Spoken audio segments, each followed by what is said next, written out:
You talking about the movie Spotlight. That is a pretty powerful movie, and is it true, as you say in the movie, that Snap helped the reporters find the evidence to ultimately bring down the Boston Archdiocese? Yes, it's absolutely true. Our tireless, dedicated volunteer Snap leader in Boston had for years been compiling, and this was in the pre-internet days, but compiling news articles and legal documents about clergy abuse cases, and the Spotlight team called him in when they were considering half a dozen different topics to research. And when they saw how much material he accumulated, an untrained novice, that's when they realized that an experienced team of journalists really could break the veil of secrecy and find out a lot about this cover-up crisis in Boston. Ultimately, the Archdiocese pled guilty and were fined. You told me last time, but I forgot, who loaned the Archdiocese money to help pay that fine? It was actually a settlement, not a fine per se, but it was about $25 million loan that the Boston Archdiocese got from a Catholic men's fraternal group called the Knights of Columbus. That's right. It's a nationwide organization, and I think I brought it up to you because, McGraw, so often Catholic officials, when they're hit with all these lawsuits, they shrug their shoulders and feign poverty and say, gee, we'd like to do right by these victims, but we just don't have the money.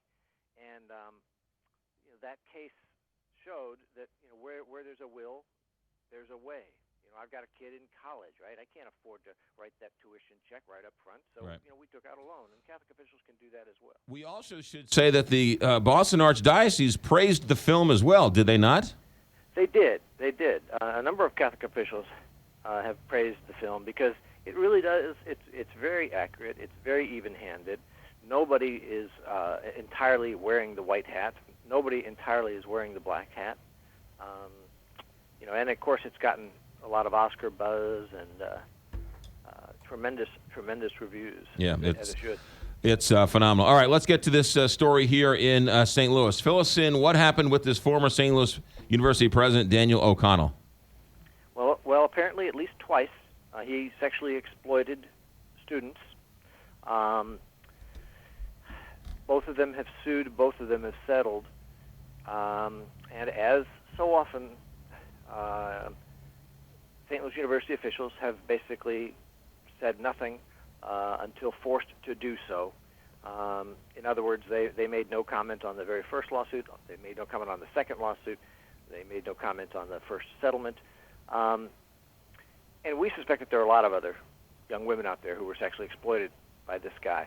I think the most interesting part about it, perhaps, is that one of these lawsuits was only the second breach of contract case ever against the Catholic hierarchy. What happened is that the victim came forward. The Jesuits found her credible. They paid her $181 million. Hold on a second. 181,000. My mistake. 181,000. Okay. And she said, I just want to make sure this doesn't happen to others. And so they told her he will never be put in public ministry again. So you fast forward a few years, she Googles his name, and lo and behold, she finds, several instances that show he's been teaching, he's been preaching, he's been acting just like a priest in public ministry. And so she filed a second lawsuit, charging that the Jesuits violated their contract with her. And this time, the Jesuits settled for $82,000. This president was back in the 70s, was he not? That's when he was president of St. Louis University. Yes. Why did it take so long for this all to sort of shake out now in 2016? Well, first of all, the second woman came forward only because she heard about the first one. And I guess the short answer is continued secrecy by SLU officials and Catholic officials, and the simple fact that whether you're abused as a 9-year-old or as a 19-year-old, it doesn't matter. You're filled with confusion, doubt, self-blame. Oftentimes, you feel like there's nothing you can do.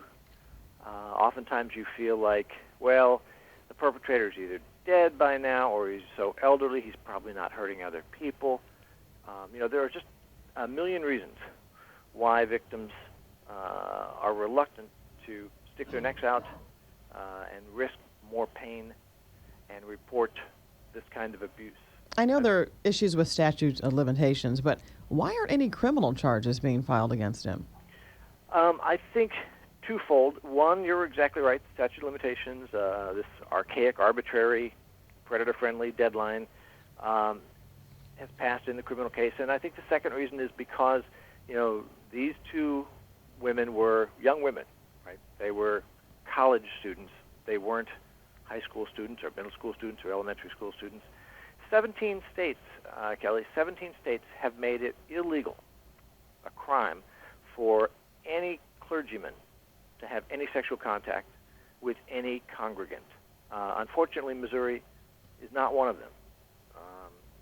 But just up in Minnesota, for example, if a 60-year-old grieving widow seeks counseling from a 35-year-old pastor, and he crosses the line and seduces her or manipulates her or exploits her and has any kind of sexual contact with her, that's a crime and could be prosecuted. And we in SNAP believe that ought to be the case in Missouri as well. David Clohessy, always a pleasure. Great work that you do. Thanks for checking in, and we'll talk to you down the road. Thank you, McGraw. Appreciate it very much.